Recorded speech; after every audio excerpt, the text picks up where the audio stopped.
ఓం గం గణపతియే నమః. శ్రోతలకు నమస్కారం. మన ఛానల్కు స్వాగతం. గరుడ పురాణం 14వ భాగం వినాయక శాంతి స్నానం.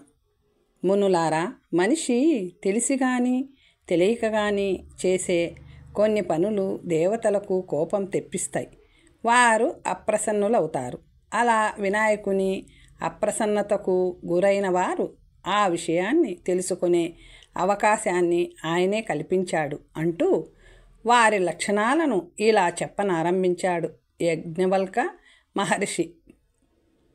వారికి స్వప్నాలు ఎక్కువగా వస్తుంటాయి. ఆ కలలు కూడా స్నానం చేస్తున్నట్లు వస్తాయి. మరికొన్ని కలల్లో మరణించిన ప్రాణుల తలలు మాత్రమే కనిపిస్తుంటాయి. కలలోనే కాక ఇలలో కూడా వారెప్పుడు ఉద్విగ్నులై ఆతృత పడుతూనే ఉంటారు. వారు ఏ ప్రయత్నం చేసినా సఫలం కాదు. ఏ కారణం లేకుండానే నొప్పులు బాధిస్తుంటాయి. వినాయకుని అప్రసన్నతకు గురైన రాజు రాజ్యాన్ని కోల్పోతాడు. కన్యకు పతి దొరకడు. గర్భిణికి కొడుకు పుట్టుట. కాబట్టి ఇలాంటి వారే కాదు, ఎలాంటి వారైనా ఈ శాంతిని చేయించాలి. అప్రసన్నతకు గురైన మనిషికి బంధువులు బ్రాహ్మణులు కలిసి ఇలా స్నానం చేయించాలి. భద్రాసనం మీద కూర్చోండబెట్టి బ్రాహ్మణులు స్వస్తివాచన పూర్వకంగా ఈ స్నానాన్ని చేయించాలి. పచ్చ ఆవాలను పొడిగావించి నేతితో కలిపి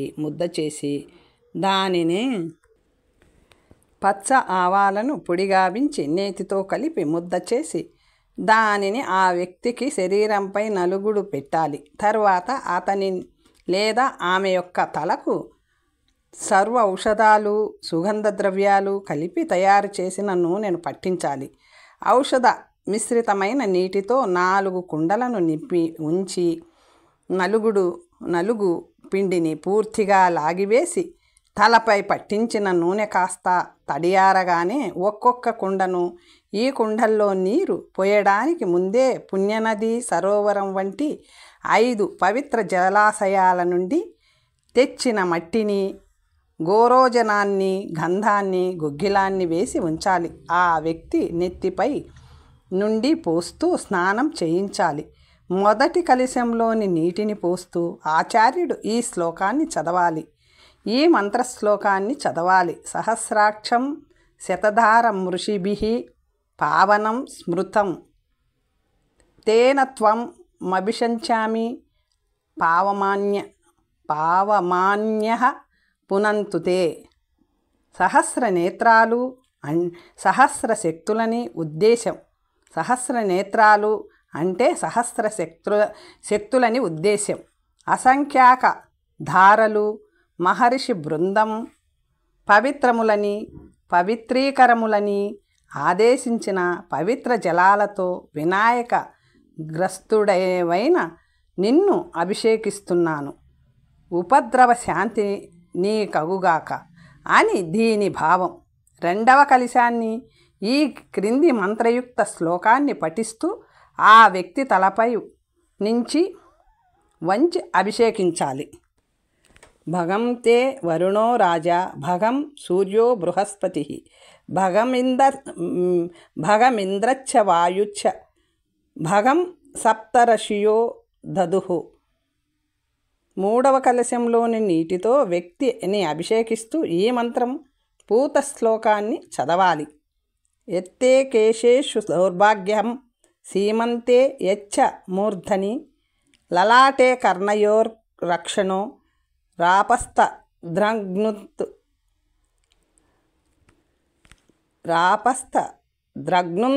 తే సదా. నీ సర్వాంగాలను పట్టిన దరిద్రం నేటితో ఈ నీటి పవిత్రత వల్ల కడుక్కుపోవాలి కాక అని ఈ శ్లోక భావం. అనంతరం 4వ కుండలోని నీటిని పోస్తూ పై 3 శ్లోకాలను పఠించాలి. ఎడమ చేతిలో కుశదర్భలను తీసుకొని బ్రాహ్మణుడు ఆ వ్యక్తి యొక్క తలను స్పృశిస్తూ మేడికర్ర నుండి చేసిన శృవ అంటే చెంచా లాంటిదే కానీ కర్ర చివర గోయి ఉంటుంది, యజ్ఞాలలో వాడతారు. ఆవ నూనెను కుడి చేతితో తీసుకొని అగ్నిలో ఆహుతులను సమర్పించాలి. ఈ ఆహుతులను ఈ క్రింది మంత్రాలను చదువుతూ వేయాలి. మితాయ స్వాహ, సంమితాయ స్వాహ, శాలాయ స్వాహ, కటంకటాయ స్వాహ, కఠం కఠాయ స్వాహ, కూష్మాండాయ స్వాహ, రాజపుత్రాయ స్వాహ.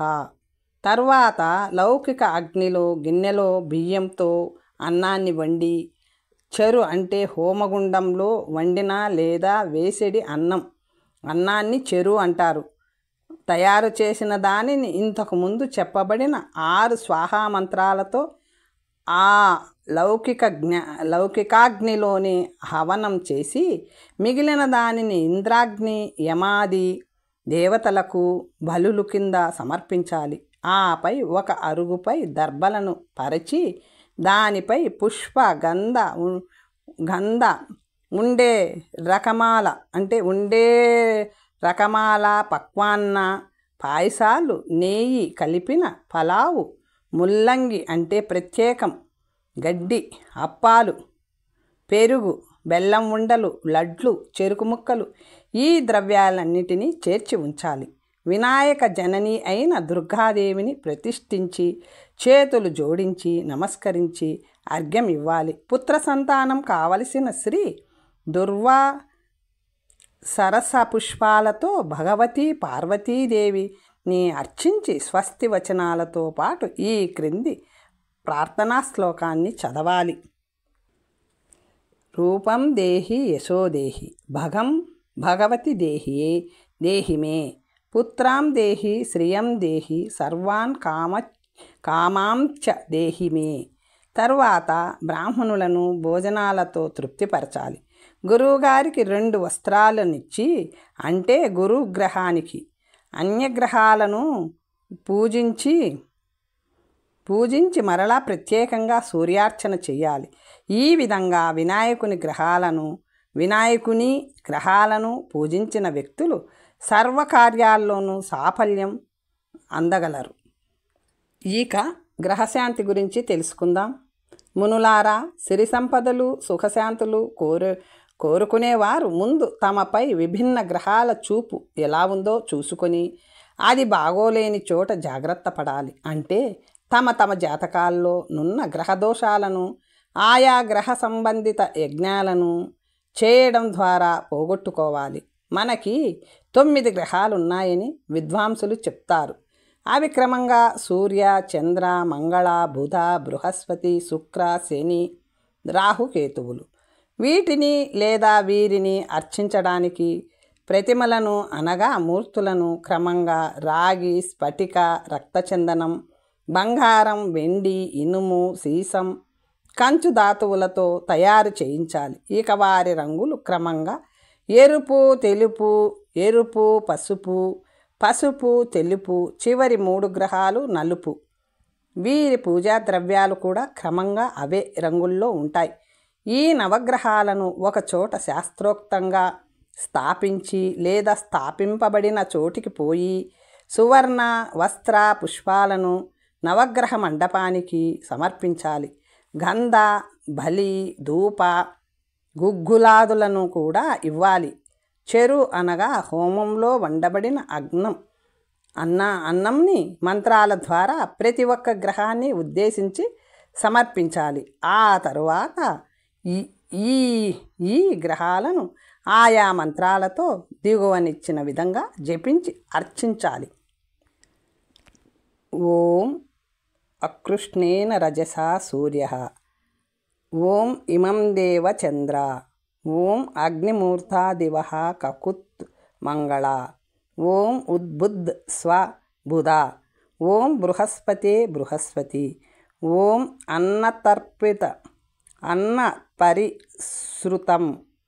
అన్నత్పరిశ్రుతం శుక్ర, ఓం శం నో దేవీ శని,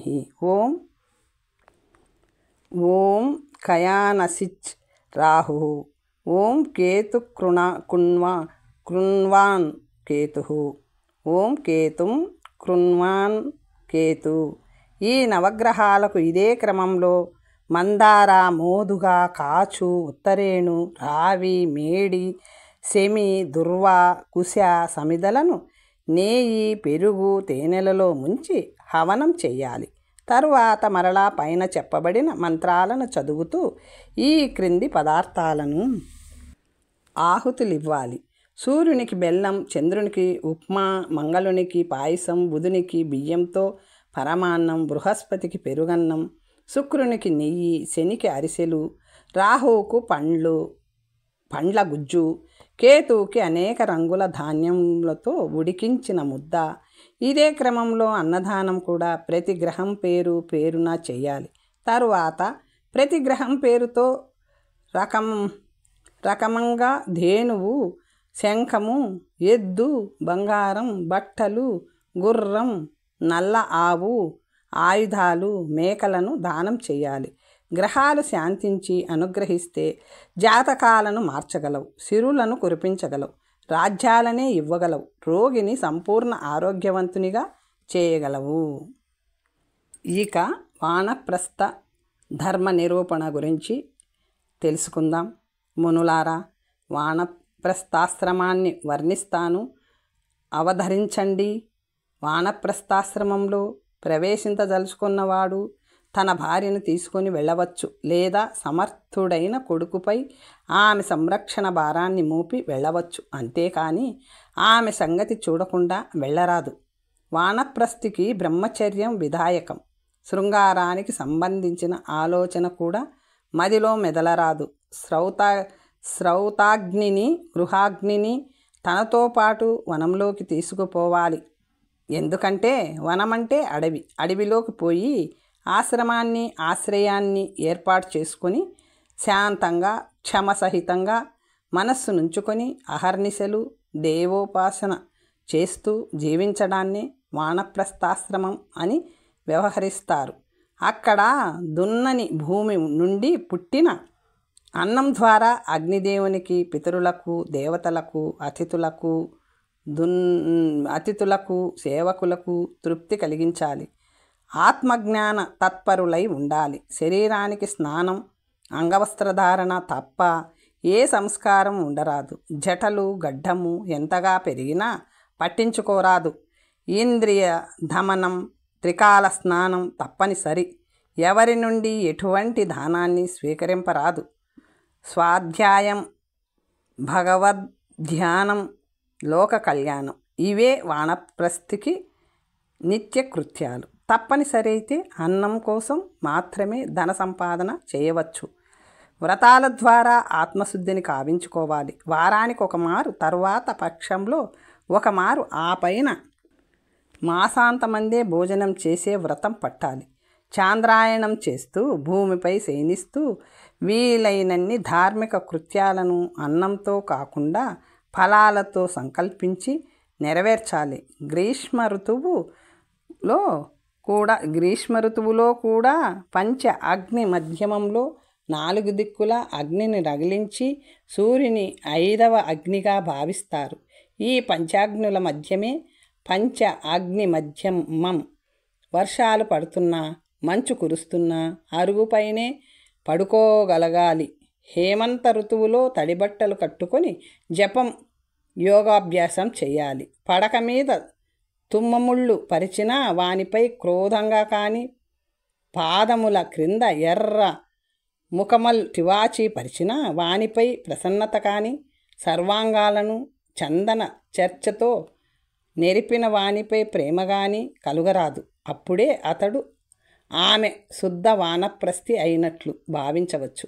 సుఖదుఖాలకు అతీతులై, సర్వసంగ పరిత్యాగులై భగవంతుని వైపు చేసే ప్రయాణంలో చివరి దానికి మజిలీ వానప్రస్థం. ఇక సన్యాస ధర్మం నిరూపణం తెలుసుకుందాం. సంస్కృతంలో సంన్యాస అనే ఉంటుంది. కొన్ని చోట్ల సన్యాస అనే పదం కూడా కనిపిస్తున్నా తెలుగులో ఎక్కువగా కనిపిస్తున్నది సన్యాసమే అను. హే సజ్జనులారా, ఇప్పుడిక భిక్షు దర్శమను నామాంతరంగం గల సన్యాస ధర్మాన్ని వినిపిస్తాను, వినుడి. గృహస్థ వానప్రస్థాశ్రమాలలో తాను చేసిన అన్ని యజ్ఞాలకు మకుటాయమానమైన ప్రాజాపత్య యజ్ఞాన్ని కూడా సంపన్నం చేసి చివరగా వేద విహిత విధానానుసారం సమస్త శ్రౌతాగ్నులను తనలో ఆరోపించుకొని ఒక వ్యక్తి సన్యాసాన్ని పుచ్చుకోవచ్చును. సన్యాసి అన్ని ప్రాణుల హితాన్ని కోరాలి. శాంతుడై త్రిదండాన్ని ధరించి ఉండాలి. కమండలును పట్టుకొని ఉండాలి. అన్ని ప్రకారాల సుఖదాదనయుక్త భావాలను పరిత్యజించి అహంకారాన్ని వదులుకొని భిక్షార్థిగా ఏదో ఒక గ్రామాన్ని ఆశ్రయించి బ్రతుకును గడుపుకోవాలి. సాయంకాలం ఆ గ్రామంలో కనిపించరాదు. యమ నియమ పాలన సన్యాసికి తప్పనిసరి. వాటిని పాటిస్తూ యోగసిద్ధిని కానీ పరమహంస స్థాయిని కానీ పొందిన సన్యాసి త్రిదండి కానక్కరలేదు. వెదురు కర్రనొక దానిని ఏకదండి పట్టుకోవచ్చు. ఈ విధంగా సన్యాసాశ్రమాన్ని పాలించిన వారు తగిన సమయంలో ప్రాణాలను కూడా వదిలివేసి అమరత్వమును పొందగలరు. ఇక కర్మ విపాక నిరూపణ తెలుసుకుందాం. మునులారా, పాపకర్మం వల్ల నరకంలో పడి అనుభవించే నారకీయ యాతన పూర్తి కాగానే ఆ పాపకర్మ క్షయమైపోతుంది, అనగా తగ్గిపోతుంది. కానీ పూర్తిగా నశింపదు. ఆ మిగిలిన పాపం శమించేదాకా ప్రాణి మరలా జన్మలెత్తుతూనే ఉండాలి. బ్రహ్మహత్య పాతకుడు నరకంలో ఘోర శిక్షలను అనుభవించి మరలా భూమిపై ముందు కుక్కగా, పిదప గాడిదగా, ఆపై ఒంటెగా జన్మించాలి. మదిరపానం చేసిన మహాపాతకులకు కప్ప, ఆపై పెను జన్మలుంటాయి. బంగారం దొంగ క్రిమిగా, కీటకంగా, గురుతల్పగామి గడ్డిగా, కలుపు మొక్కగా జన్మించి గతించిన వారి పాపం ఇంకా మిగిలే ఉంటుంది. అది పోవడానికి వారు క్రమంగా క్షయరోగులుగా, నల్లటి పళ్ళవారిగా, వంకర గోళ్ల వారిగా, చివరకు కుష్ఠరోగులుగా జన్మించి జీవించి గతిస్తారు. అన్నం దొంగ రోగిగా, మాట తప్పిన వారు మూగవారిగా, ధాన్యం దొంగ అధికారాంగునిగా, నూనె దొంగ దానినే తాగి బతికే నీచ కీటకంగా, చెడు సలహాలిచ్చేవాడు దుర్గంధముకునిగా పుడతారు. బ్రాహ్మణ ధనాన్ని అపహరించిన వారు, కన్యని కొనేవారు బ్రహ్మరాక్షసులుగా, ఆపై ఎద్దులుగా, కూరల దొంగ నెమలిగా, పుష్పచోరుడు చుంచలకగా, ధాన్యాన్ని దౌర్జన్యంగా అపహరించినవాడు ఎలుకగా, పండ్ల దొంగ కోతిగా, పశువులను దొంగలించినవాడు మేకగా, పాల దొంగ కాకిగా జన్మిస్తారు. మాంసం దొంగ గర్దగా, బట్టల దొంగ తెల్లమచ్చల జీవిగా, ఉప్పు దొంగ కీచురాయిగా జన్మిస్తారు. ఈ విధంగా పాపాలన్నీ నశించిన పిమ్మట భగవంతుడు వీరిని దరిద్రులుగా పుట్టించి ఒక అవకాశాన్నిస్తాడు. ఆ జన్మలో మంచి పనులు చేస్తే ఉత్తమ జన్మ లభించవచ్చు. యోగి పుంగవులుగా మారితే మరుజన్మే లేకపోవచ్చు. ప్రాయశ్చిత్తాలు కృచ్రాపరాక చాంద్రాయనాది వ్రతాల స్వరూపాలు.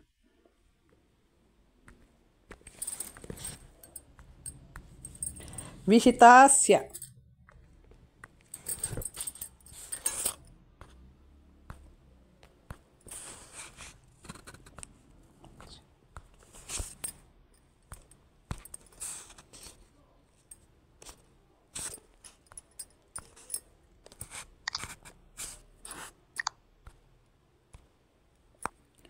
విహితాస్య ననుష్ఠానాన్నిది తస్య చే సేవానాత్ అనిగ్రహేచ్ఛేంద్రియాణం నరః పతనమృచ్చతి. చేయవలసిన పనులను చేయకపోవడం, చేయకూడని పనులను చేసేయడం, ఇంద్రియ నిగ్రహాన్ని కోల్పోవడం, ఈ మూడింటిలో ప్రతిదీ మానవుని అధోగతి పాల్చేసే శక్తిని కలిగి ఉంటుంది. కాబట్టి ఆత్మశుద్ధికై ప్రతి ఒక్కరూ తాను తెలుసో తెలియకో చేసిన దుష్కర్మకు ప్రాయశ్చిత్తాన్ని చేసుకోవలసిందే. అలా చేసుకున్న వారి అంతరాత్మ ప్రసన్నమవుతుంది. లోకం వారిని ప్రసన్నతా దృక్కులతో చూడడము జరుగుతుంది. ప్రాయశ్చిత్తం వల్ల పాపాలు నశిస్తాయి. పశ్చాత్తాపం నరకాన్ని దూరం చేస్తుంది. అలా కాకుండా నేను ప్రాయశ్చిత్తం చేసుకోను, నాకు పశ్చాత్తాపింపవలసిన అగత్యం లేదు అని మొండికేసిన వానికి కోసం ఇదిగో ఈ క్రింద చెప్పబడిన నరకాలన్నీ సిద్ధంగా ఉంటాయి. మహారౌరవం, దానికన్నను మహాభయంకరములైన తామిశ్ర, లోహ శంకు, పూతిగంధ, హంసాభ, లోహితోద, సంజీవన, నదీపథ, మహానిలయ, కాకోల, అందతామిశ్ర, తాపన నరకాలే అవి.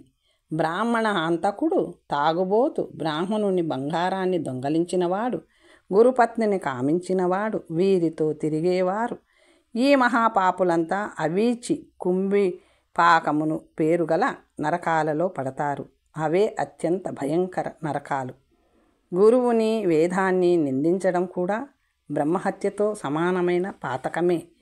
నిషిద్ధ పదార్థాలను తినుట, కుటిలతతో నిండిన ప్రవర్తన, రజస్వలయుగు స్త్రీని పెదవులపై చుంబించుట, మద్యపానం ఒకే రకమైన పాపాలు. అశ్వ, రత్న, స్వర్ణ చౌర్యాలు సమాన పాపాలు. మిత్రపత్ని, తనది కాని ఉత్తమ జాతి స్త్రీ, చండాలి, సోదరి, కోడలు వంటి స్త్రీలతో రమించుట కూడా గురుపత్ని గమనంతో సమానమైన మహాపాపాలే. అలాగే పిన్ని, అత్త, ఆచార్యపుత్రి, ఆచార్యపత్ని, కూతురు వరుస స్త్రీలతోడి నవ్వింపుకూడదు. గురుపత్ని గమనంతో సమానమైన మహాపాతకాలే. ఇలాంటి మహాపాపులకు ముందుగా లింగఛేదనం చేసి కొంతకాలమాగి అప్పుడు వారిని వధించాలి. ఇటువంటి పాపంలో పాలు పంచుకొని ఇష్టపూర్వకంగా వ్యభిచరించిన స్త్రీని కూడా క్రమక్రమంగా వధించాలి. గోహత్య, వ్రాత్యత, ఒడుగు చేసుకోకపోవడం, బ్రాహ్మణ స్వర్ణ లేదా సస్సమాన ద్రవ్య అపహరణ,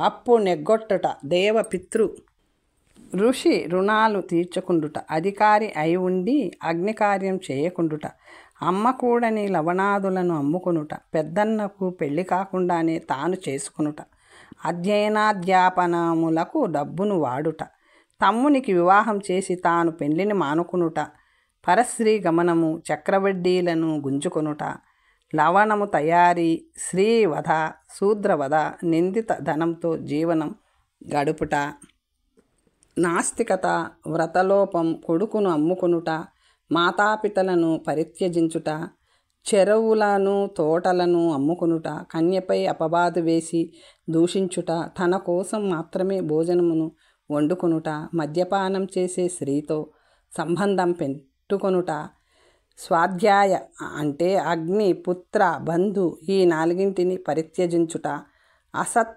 శాస్త్రాలను చదువుట, భార్యను తనను అమ్ముకొనుట ఇవన్నీ ఉపపాతకాలు. మునులారా, ఇక వీటికి ప్రాయశ్చిత్తాలను వినండి. తెలియక బ్రహ్మహత్య చేసినవాడు ఒక కపాలాన్ని చేతబట్టుకొని మరొక కపాలాన్ని కర్రకు కుచ్చి ధ్వజాన్ని వలె మోస్తూ భిక్షాటన చేస్తూ ఈ యమ నియమాలను పాటిస్తూ 12 ఏండ్ల పాటు తిరుగుతూనే ఉండాలి. తెలిసి చేసినవాడు బ్రహ్మహత్యయని లోమభ్య స్వాహ ఇత్యాది మంత్రాలతో తన శరీరాంగాలకు ప్రతీకాలుగా విభిన్న శాస్త్ర విహిత ద్రవ్యాలను అగ్నికి ఆహుతి చేసి చివరగా తన శరీరాన్ని కూడా నిర్దిష్ట విధానం ద్వారా అగ్నికి ఆహుతి చేయాలి. బ్రాహ్మణుని రక్షించడం కోసం తన ప్రాణాన్ని అర్పించినా కూడా బ్రహ్మహత్యా పాతకం నుండి విముక్తి కలుగుతుంది. ఇవే కాకుండా ప్రాణత్యాగం అక్కర్లేని ప్రాయశ్చిత్తాలున్నాయి.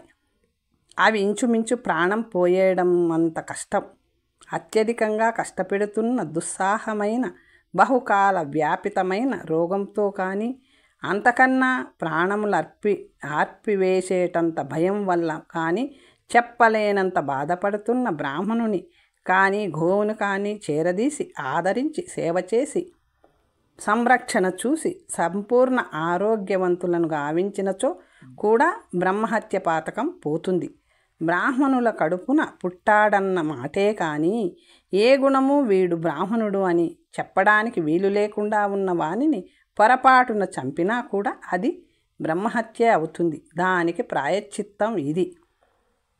అడవిలోనికి పోయి మంత్రాలతో ఐతరేయ బ్రాహ్మణాది అంగాలతో సహా వేదాన్ని పూర్తిగా 3 మార్లు పారాయణ చెయ్యాలి. లేదా వేద విద్యకై తన జీవితాన్ని ధారపోస్తూ తన ధనాన్నంతటినీ యోగ్య పాత్రులకు సమర్పించి వేయాలి. సోమయాగం చేసినా లేదా చేస్తున్న క్షత్రియుని కానీ వైశ్యుని కానీ చంపినా బ్రహ్మహత్యకు విధింపబడిన ప్రాయశ్చిత్తాన్ని చేసుకోవాలి. ప్రాయశ్చిత్త కర్మలో మరొక విశేషమేమనగా హత్య ప్రయత్నం చేయడమే తప్పు. అవతలి వ్యక్తి మరణించినా ఏదో చావు తప్పి కన్ను లొట్టపోయి బతికి బయటపడినా హత్యకి చెప్పబడిన ప్రాయశ్చిత్త కర్మను చేసుకోక తప్పదు. అంటే అవతలివాడు చావకపోయినా హత్యా ప్రయత్నం చేసిన వానికి హత్య పాపమే అంటుకుంటుంది. మదిరపానానికి ప్రాయశ్చిత్తం అగ్నివలే వేడెక్కి పొగలు క్రక్కుతున్న మద్యాన్ని కానీ సలసలా మరుగుతున్న గోమూత్ర గోదుగ్ధ గోఘృతాలలో నొకదానిని కానీ ఆగకుండా భగవన్నామ స్మరణ చేస్తూ త్రాగుట నీరనుకొని మద్యం పొరపాటున తాగేసిన వారు జడలు పెంచుకొని మలిన వస్త్రాలను కట్టుకొని మరుగుతున్న నీతిని త్రాగుతూ బ్రహ్మహత్యకు గల ప్రాయశ్చిత్తాన్ని చేసుకోవాలి. తరువాత తన వర్ణానికి తగిన సంస్కారాన్ని చేసుకోవాలి.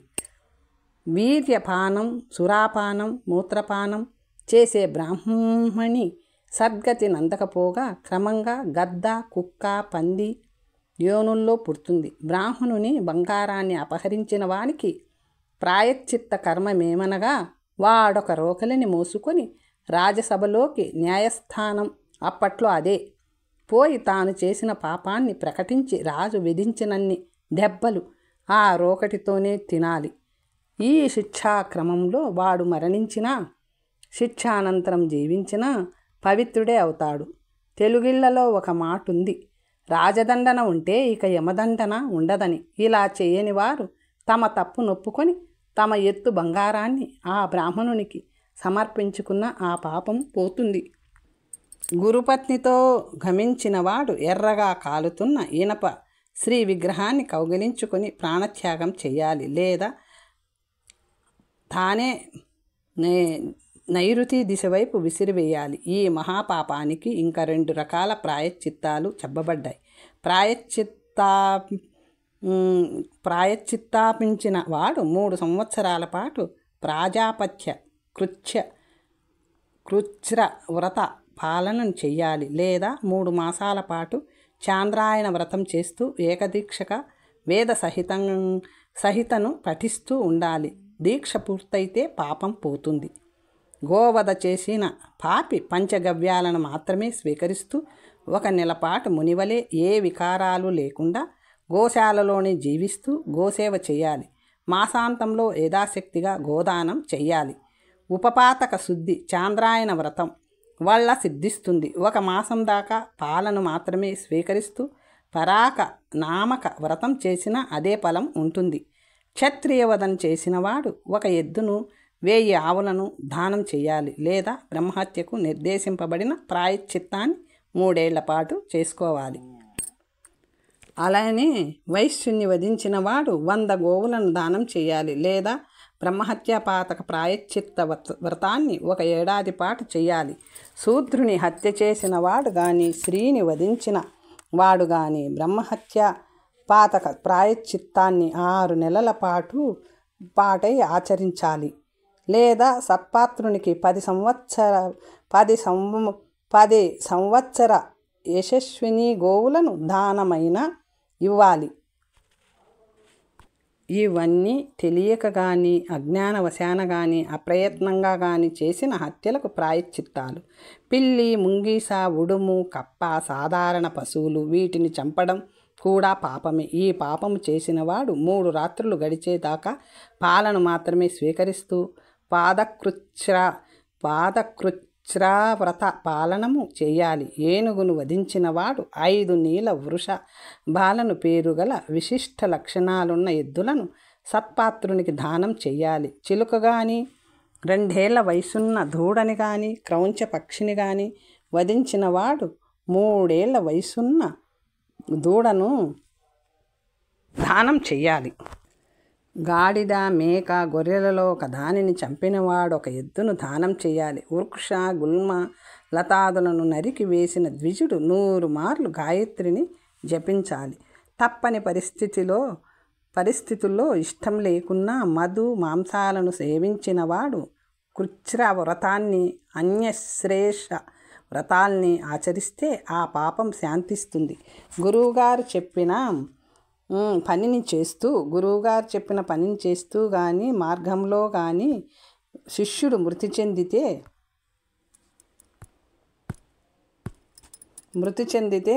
ఆ పాపం గురువును ముట్టుకుంటుంది. మరికొన్ని విషయాలు తరువాత భాగంలో తెలుసుకుందాం. నమస్తే.